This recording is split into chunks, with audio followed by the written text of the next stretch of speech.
Hey one, hey all, welcome back to the channel. Welcome to Monday. Happy Easter for those who celebrate Easter.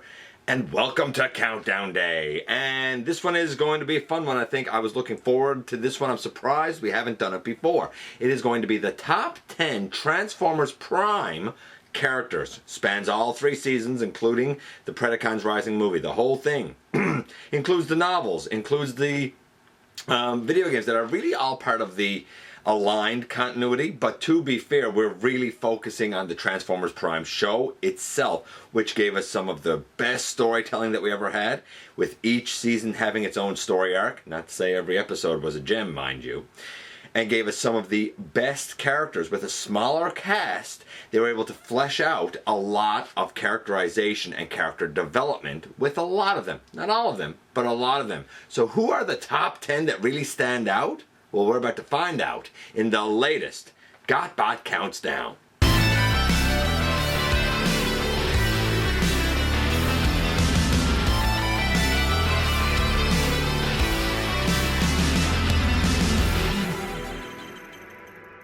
Hey one, hey all, welcome back to the channel. I'm your host, your most humble of hosts, Dennis Moulton, aka GotBot. As always, man, please like, comment, share, of course, subscribe, and while you are at it, light 'em up, baby. Hit that notification bell, please. It helps me out a ton. And it lets you know when content of all sorts goes up here on the channel. Check out Machinery of Man, The Everything Factor, all the groups that I'm either a mod or an admin for, as well as all of my social media links. All of that is in the description down below. Also in the description down below, and if you are in a position to help the channel to grow, you can use the donate link. Check us out on Patreon, see what we have to offer to you through spring, or of course you can hit the join button at any given time and become a channel member. And as I said, this is going to be the top 10 Transformers Prime characters.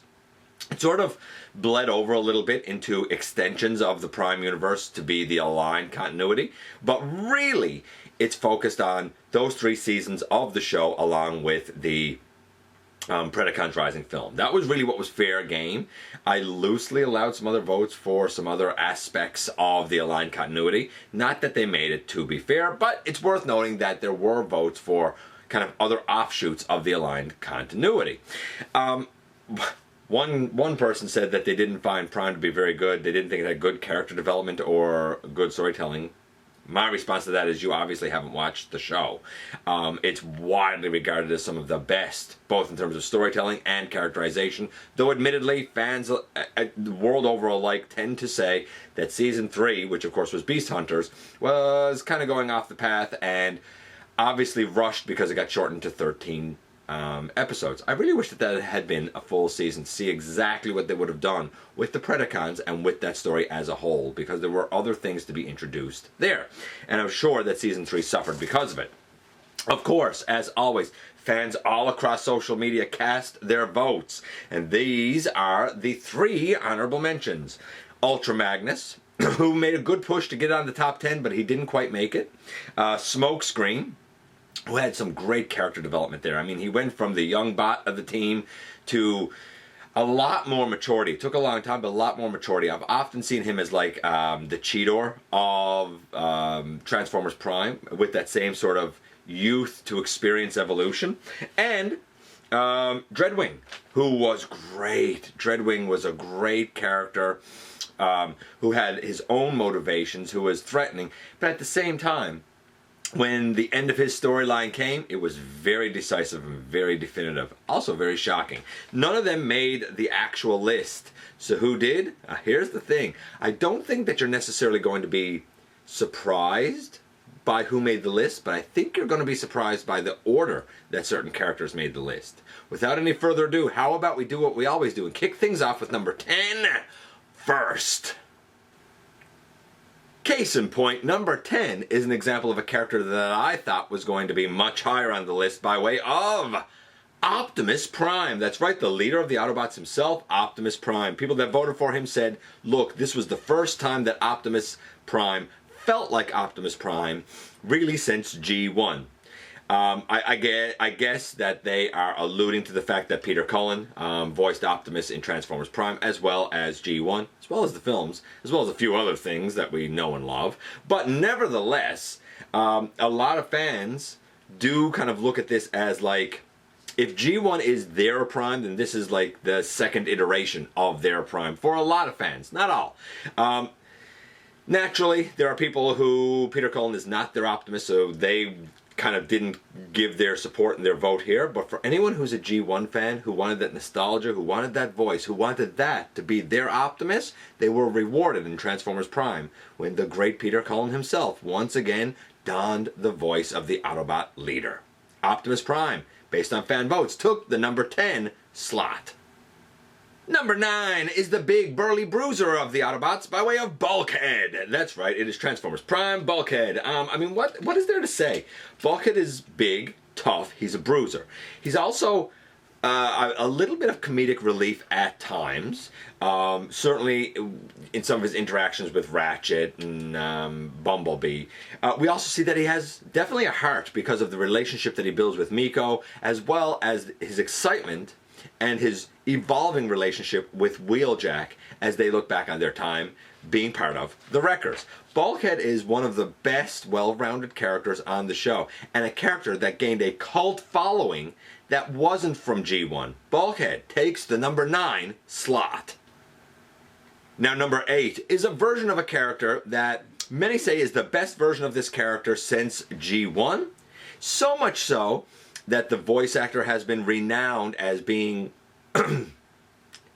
probably the ideal Starscream for a lot of people, not everyone. And it's even the character that my own wife uses as her spirit bot. I'm talking, of course, about Starscream, right? Starscream wife would certainly have put her weight behind this guy had she voted. But yeah, a lot of people will say, look, if it's not Chris Latta that's going to be the voice of Starscream, then you know what? It should be Steve Blum. I can get behind that. There's a certain sinister nature to his voice, both in terms of his cadence and just the overall tone. But at the same time, he's able to amp it up and change it when Starscream is cowardly and threatened, so that he goes from, you know, kind of sounding very foreboding to, I'm sounding like a coward. It's a great flip of the switch that works very well for this character. Not everyone likes the spindly nature. Not everyone likes the character. However, a lot of people, the vast majority of voters, said, look, outside of the kind of cowardly, conniving, yet full of bravado Starscream from G1, this kind of encapsulates that personality the best since G1. I understand the argument for it, plus he's a pretty sleek-looking jet. Starscream takes the number 8 slot. Number 7 sticks with the Decepticons and Megatron. Now, this is the Sharkticon Megatron, custom painted a long time ago. A lot of people have said, why don't you, get like the Dark Emperor. I mean, if I could find it, maybe. But this is okay, too. I don't mind it. Again, the votes here were really much like they were with Optimus Prime. The people that voted did so because they said, it's Frank Welker, right? It's Megatron. It's the Megatron. It's our Megatron. Plus, the way he carried himself as a leader and as a fearsome leader was really well done. Frank not only delivered on the character, but the writing of the character was terrific, where he was given a rich background in the pits of Kaon, where he was definitely somewhat scarred by it, but also very much,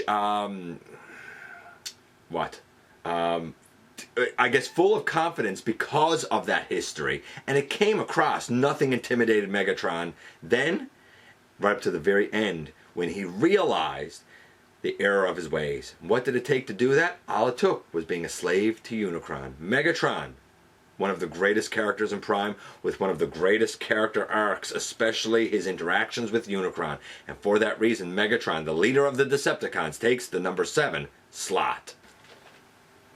While a bit of a departure character-wise for this character from G1, it certainly kind of harkens back to the look quite a bit. Enough that I still see it as a version of this character that I love, enough that I can accept it as a version of this character that I love, even though it takes the character in a different direction. Who am I talking about? Wheeljack. I no longer have the big one. This is the Little Legion one, and you know what? He's great. Honestly, he was a Little Legion that had knees. Too bad he didn't have elbows. But yeah. Wheeljack, look, in essence, as somebody that voted pointed out, Wheeljack in Prime was essentially Drift. That looked like Wheeljack, right? Drift dressed up as Wheeljack, right? He had the swords, he was a combatant, he wasn't the creator, but he looks enough like his G1 iteration with a bit of an edge that, you know what, I like that version of Wheeljack as well. It still captures the kind of gritty nature of the character, and the look of the character. And that was enough to win me over with Transformers Prime. For those that didn't have a link to him early on, he presents himself as, you know, not only gritty, but somebody who definitely has a history and a background, and a certain sense of loyalty, and of course high skill because of his time being a wrecker. Wheeljack, one of the fan favorites, enough that fans were able to solidify him at the number 6 slot. And now a hush falls over the crowd as we approach the most coveted of locations, the ever-popular halfway mark. And at the halfway mark, we have RC. This is the Beast Hunters RC that's seen better days, to be fair. And I still prefer her in motorcycle mode. It's a great motorcycle. A lot of people have said the same way I feel, honestly, that this is the ideal kind of iteration of RC. It has a cool look in robot mode. It has a cool look in motorcycle mode. A smaller, more petite vehicle mode for her probably fits, since she's a smaller, more petite robot, but still, she's full of skill, she's full of attitude, and she's full of boisterousness, which I absolutely respect. A lot of people have said it'd be nice if the G1 RC had more of this personality, and in some fictions since then, she really has been presented as much tougher, much like this version of RC. Certainly in the IDW comics, there's a certain tough nature to her, indeed, to say the very least. And I would even say in the War for Cybertron trilogy, she's presented as more of a combatant, more of a she'll get down in the dirt type of fighter, you know? But it all, I think, kind of stems from her characterization here. And her character development was second to none, having a very memorable episode and rivalry with Arachnid, but also seeing her evolution from her former partner, Cliffjumper, to now developing a relationship and learning to trust again and rely on others again with her new partner, Jack. A lot of people don't understand the subtlety of her character development, and that's a shame, because she's one of the richest there is and took female Transformers in a new direction of being tough, competent, confident, strong, and ever evolving. She is, for many, myself included, the benchmark of what character development really should be. Enough fans felt the same way that RC from Transformers Prime took the number 5 slot. Going from strong and inspiring now to terrifying and maybe sinister, we have Soundwave. Soundwave, I believe in the series, says one word: Soundwave Superior, Autobots Inferior, or Autobots Inferior, or Soundwave Superior, or something like that. Generally, he just watches. He just listens. He's able to open those ground bridges pretty much at will. But he has eyes and ears everywhere, as Starscream aptly points out. So much so that he became a fearsome threat once again in the follow-up series, that being Robots in Disguise 2015. The APC version has those terrifying tentacles that he's able to use. He didn't need to say anything. Dude didn't even need to have a face. He just needed to be there, and he just needed to be a loyal Decepticon. Yeah, Soundwave. He inspired fear, but he also is a character the fans fondly remember, and he took the number 4 slot. Now we're into the top 3, and at number 3 we go to Season 3 with Beast Hunters and Predaking. Prime Predaking. Oh, yeah. Obviously, this is not the G1 Combiner. He's a dragon. He is really the leader of the clones of the ancestors of the Autobots and the Decepticons. So he's kind of like the original species, if you will. Again, in the show, the character development was fantastic. Going from really only thinking he was kind of a brooding animal to getting to the point where he declared himself the king over all beasts. I wish that we had had more episodes to see that development more and to see the evolution of the Predacons more. I think that the ones that we got in plastic, and I think on maybe some video games, really would have made appearances and been fleshed out more in the show itself, rather than the kind of core trio that we got in Predacons Rising. Nevertheless, the evolution of this singular character immediately made him fearsome and formidable, and able to stand toe-to-toe with both Optimus Prime and Megatron, while dominating pretty much everyone else. The guy even tries to go toe-to-toe with a Legion from Unicron. I mean, Savage Beast to Heroic Dragon? Yeah, that is Prime Predaking, and fans remember him fondly enough that he was able to take the number 3 slot. Coming in at number 2, we have a character who I think got most of the votes, largely because of his kind of gruff and grumbly attitude, but more so because of the voice actor who portrayed him. I'm talking about Ratchet. This is my Beast Hunters custom painted Ratchet. Got this guy a long time ago. Yeah, I mean, Ratchet is not only the medic of the Autobots, not only important, even though he often stays back at base, but his kind of grumbly nature is portrayed really well by Jeffrey Combs, or Combs. I'm not sure how he pronounces his last name. I've heard people pronounce it both ways. I've always said Combs. But, like, I mean, I love that actor in everything that he's ever done. He was great as Wei-Un from Deep Space Nine. Loved him as Wei-Un. But, yeah, as Ratchet, come on. One of the best Ratchets, probably the Ratchet voice. You know, even more so than G1. When people think of Ratchet, they usually think of his voice. They usually think of this Ratchet. They usually think, Bulkhead, I needed that. A great character portrayed by a great voice actor, enough that fans felt that he deserved to be high on the list, and he took the number 2 slot. And here we are at the tippy top, number 1. And number 1 won by a fairly thin margin of about 6 or 7 votes. Ratchet was real close, but number 1 is, unexpectedly for me, Knockout. Yeah, man, Knockout. So Knockout, again, portrayed really well. Very arrogant, very vain, for sure. But he's also kind of the first iteration of a Decepticon medic, at least in wide fiction. There were other ones, of course. Not to say that there weren't people who served that role in other fictions, like Soundwave has been, his cassettes have been, Shockwave certainly has been, but this guy was explicitly defined as a medic. The dude's a doctor. He fixes the Decepticons. And a lot of people, even outside of G1, when they think of a Decepticon medic, automatically think of this guy. Great character who was given a great role. So he had a great voice actor. He was given a great characterization. He was the buddy of Starscream, kind of, but he also had this underside to him that was like, I'm not loyal to anyone. I'm just going to be on the winning side and the winning team. And he was suave enough to try and convince people that, you know what, I'm on your side. I'm your buddy. You can trust old Knockout. While also having an important role as a medic. How could you not love Knockout? Enough fans love him that he was able to take the number 1 slot for favorite Transformers Prime character. And there you go, guys. 10 down to 1 once again. Who else had some votes on the list? Miko had some votes, as did Jack. They were the only 2 humans who had votes. Shockwave certainly had some votes. Almost made the honorable mentions. Almost made the list, I guess. Arachnid, Cliff Jumper, again, they were neck and neck with Shockwave. Tailgate, I thought that was a nice one. Thunderwing, Makeshift, going out of left field with Makeshift. Look up Prime Makeshift if you don't know the character. Great character. Skyquake, I would assume largely because of the recent Legacy release. Rodimus Prime, I thought that was a strange one. I don't remember Rodimus Prime and Transformers Prime.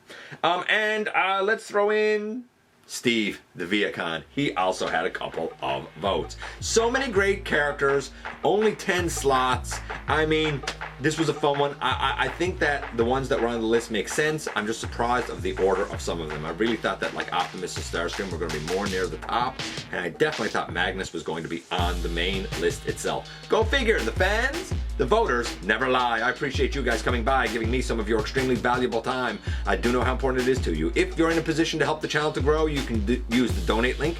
Check us out on Patreon, see what we have to offer to you through Spring, or of course hit the join button at any given time and become a channel member. Don't forget that somehow, someway, each and every single solitary day, you right there, you do make a difference in the world. And I look forward to the next time that you and I get together to have another visit, either in the live streams on Thursday nights at the stop motion premieres, or the old fashioned way right here inside the videos.